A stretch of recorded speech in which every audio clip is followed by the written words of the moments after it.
Bismillahirrahmanirrahim. Assalamualaikum warahmatullahi wabarakatuh. Izin memperkenalkan diri terlebih dahulu. Nama saya Pupu Purnama. Saya mahasiswi semester 6 Fakultas Tarbiyah jurusan Pendidikan Agama Islam, kampus STAI Dr. KHS Mutakin Purwakarta.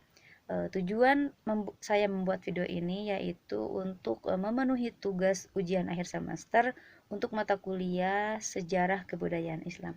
Kebetulan materi yang akan saya bahas yaitu mengenai Wali Songo.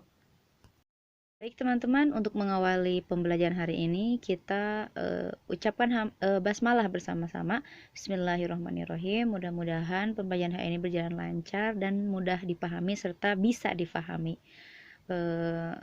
Silakan teman-teman bisa memperhatikan slide pertama di bawah ini. Di sana ada judulnya yaitu Wali Songo dalam Dakwah Islam di Indonesia, bab 5 untuk kelas MTS kelas 9. Selanjutnya di slide kedua silakan teman-teman lihat di bawah ini, yaitu mengenai pokok-pokok materi yang akan kita bahas hari ini. Di sana ada tertera 3 materi pokok, di mana yang pertama itu adalah mengenai pengertian Wali Songo. Wali Songo itu apa dan bagaimana, nanti akan coba saya paparkan. Kemudian yang kedua itu ada mengenal Wali Songo, wafatnya di mana, lahirnya bagaimana. Kemudian pokok penting yang ketiga itu ada kontribusi Wali Songo dalam sejarah kebudayaan Islam. Selanjutnya kita masuk ke materi pertama yaitu mengenai pengertian. Nah, Wali Songo ini teman-teman silahkan bisa sambil kembali melihat slide-nya ya teman-teman. Wali Songo itu berasal dari 2 kata yaitu wali dan songo. Wali itu apa? Wali itu atau waliullah itu adalah orang yang mencintai dan dicintai Allah, atau pengertian dari waliullah sendiri itu adalah orang yang dekat dengan Allah serta mulia. Kemudian songo itu berasal dari bahasa Jawa, artinya 9. Jadi kalau wali songo disatukan artinya menjadi 9 wali yang dicintai dan mencintai Allah, begitu ya teman-teman. Untuk penjelasan selanjutnya bisa teman-teman baca. Kemudian gelar sunan, kan di sini ada Wali Songo itu ada Sunan Giri, Sunan Ampel dan sebagainya. Jadi semuanya itu diawali dengan kata sunan, sunan, sunan. Nah, pengertian sunan itu sendiri apa? Sunan adalah susuhunan atau berasal dari kata suhun, kasuhun atau sinuhun dalam bahasa Jawa kuno yang berarti menghormati. Jadi sunan atau susunan itu lazimnya dulu gelar tersebut digunakan untuk menyebut guru suci atau mursyid tarikoh dalam Islam. Seperti itu. Selanjutnya kita masuk ke materi kedua, yakni mengenai mengenal para Wali Songo.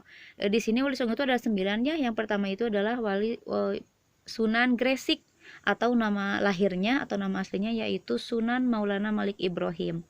Beliau lahir di, kalau yang saya temukan itu di Cham, Kamboja. Kalau misalkan salah mohon maaf, teman-teman bisa komen di kolom komentar apabila ada materi ya apa yang saya sampaikan itu salah ya. Di sini ada di Kamboja, kemudian wafatnya itu di Gresik pada tanggal 12 Rabiul Awal atau 882 Hijriah, atau kalau bulan Masehi itu 8 April tahun 1419 Masehi. Nah, kemudian Sunan Gresik ini dianggap sebagai ulama atau yang menyebarkan Islam pertama ke Pulau Jawa, sehingga dianggap sebagai wali senior begitu. Untuk selanjutnya ini adalah hal yang paling menarik menurut saya teman-teman. Silakan teman-teman bisa kembali melihat slide-nya. Di sini ada Sunan Ampel ayah, kemudian ada 2 anaknya yaitu Sunan Bonang dan Sunan Derajat. Kemudian ada lagi di tengah-tengah itu adalah cucu, atau yang saya temukan itu cucu atau santri katanya dari Sunan Ampel, yakni Sunan Kudus. Jadi keempat Sunan ini masih berhubungan darah, masih keluarga seperti itu. Masya Allah sekali ya. Di sini ada Sunan Ampel atau nama lahirnya itu adalah Raden Rahmat. Beliau adalah keturunan ke-22 dari Nabi Shallallahu Alaihi Wasallam. Lahir di Aceh tahun 1401 Masehi, kemudian wafatnya di Surabaya tahun 1481 Masehi. Kemudian ada anaknya yakni Sunan Bonang atau nama lahirnya adalah Raden Maulana Maklum Ibrahim. Lahir di Surabaya pada tahun 1465 Masehi, kemudian wafatnya pada tahun 1525 Masehi. Kemudian ada selanjutnya mengenai Sunan Derajat atau nama lahirnya yakni Raden Kosim atau Syarifuddin, lahir di Surabaya tahun 1407, kemudian wafat di pertengahan abad ke-16. Selanjutnya teman silahkan buka slide selanjutnya, yakni mengenai yang kelima itu adalah Sunan Giri atau Raden Paku atau Raden Ainul Yakin. Beliau lahir di Blombangan, kalau sekarang itu Banyuwangi, pada tahun 1442 Masehi. Kemudian beliau wafat di Gresik tahun 1506. Di slide selanjutnya ini teman-teman bisa menemukan hal yang menarik seperti tadi, yakni selanjutnya itu mengenai Sunan Kalijaga. Sunan Kalijaga itu kalau nama lahirnya itu adalah Raden Masyahid, dan beliau itu punya banyak sekali nama panggilan atau nama julukan seperti Lokajaya, Syekh Melaya, kemudian Raden Abdurrahman, Pangeran Tuban, dan masih banyak lagi. Beliau adalah keturunan ke-22 dari Nabi Shallallahu Alaihi Wasallam. Beliau lahir di Tuban 1450 Masehi, kemudian meninggal di Demak atau wafatnya di Demak tahun 1513 Masehi. Dan di bawah itu adalah anaknya, yakni Sunan Muria atau Raden Umar Said. Beliau ini adalah wali termuda dari 9 wali Songo. Kalau tadi Sunan yang paling senior itu adalah Sunan Gresik ya. Kemudian Sunan yang paling muda adalah Sunan Muria, anak dari Sunan Kalijaga. Sunan Muria atau Raden Umar Said adalah beliau lahir di Gunung Muria atau Kudus pada 1450 Masehi. Kemudian beliau wafat di Kudus pada tahun 1551 Masehi. Selanjutnya ada yang ke-8, Sunan Kudus atau nama aslinya itu adalah Ja'far Shodiq. Memiliki hubungan kekerabatan dengan Nabi Shallallahu Alaihi Wasallam. Kemudian beliau adalah ulama yang menguasai banyak disiplin ilmu seperti fikih, usul fikih, tauhid, hadis, tafsir, dan logika. Oleh karena itu beliau mendapat gelar waliul ilmi atau orang yang kuat ilmunya. Beliau pintar ya, sangat pintar sekali. Kemudian beliau itu lahir di Al-Quds, Palestina pada tanggal 9 September 1400 Masehi. Kemudian tapi sebagian juga ada yang bilang kalau beliau lahir di Kudus. Mohon maaf, nanti teman-teman bisa share ilmunya mengenai tempat lahir dari Sunan Kudus ya teman-teman. Mohon maaf kalau saya salah. Kemudian ada wafatnya itu di Kudus pada tanggal 5 Mei 1550 Masehi. Kemudian yang terakhir adalah Sunan Gunung Jati atau nama kecilnya yaitu Raden Syarif Hidayatullah. Beliau adalah cucu Prabu Siliwangi dari puterinya yakni Nyai Rara Santang. Nyai Rara Santang kemudian masuk Islam dan berubah nama menjadi Syarifah Mudaim dan lahirlah Sunan Gunung Jati atau Raden Syarif Hidayatullah.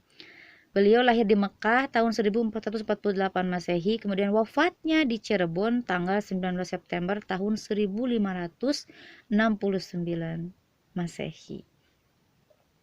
Nah, di sini teman-teman kita masuk ke materi terakhir, yakni materi yang ketiga yang penting, sangat penting juga.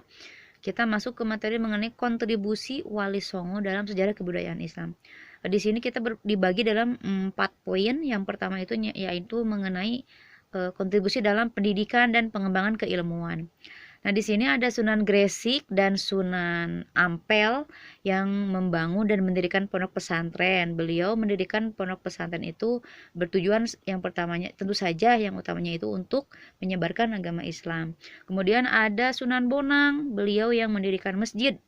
Kemudian selain mendirikan masjid itu beliau sangat pintar dalam berbagai ilmu, misalkan fikih, usul fikih, tasawuf, seni, sastra, arsitektur, dan berbagai ilmu kesaktian. Jadi tujuan utama beliau membangun masjid itu tentu saja untuk mengembangkan atau menyebarkan agama Islam. Kemudian yang kedua itu ada seni budaya. Seni budaya itu bisa teman-teman baca di slide-nya. Karena seni budaya merupakan sarana komunikasi dan transformasi informasi kepada masyarakat sebagai sarana dakwah yang terbukti efektif. Contohnya Sunan Bonang adalah ya sebagai pencipta gending pertama. Ia berdakwah di daerah Tuban dengan menggunakan media wayang dan gamelan sesuai dengan kegemaran orang Jawa. Kemudian ada Sunan Giri, pencipta permainan anak-anak bernuansa religius seperti jelungan, gending, jorgula, cublak-cublak suweng, serta lir-ilir. Untuk permainannya bisa teman googling ya, nanti bagaimana sih permainan seperti yang tadi saya sebutkan itu. Kemudian ada Sunan Derajat. Beliau adalah pencipta tembang Jawa, salah satunya adalah Pangkur. Kemudian ada Sunan Kudus. Beliau adalah pencipta gending atau Mas Kumbambang dan Mijil. Kemudian ada Sunan Muria yang piawai menciptakan berbagai tembang cilik jenis sinom dan kinanti dan juga pandai mendalang.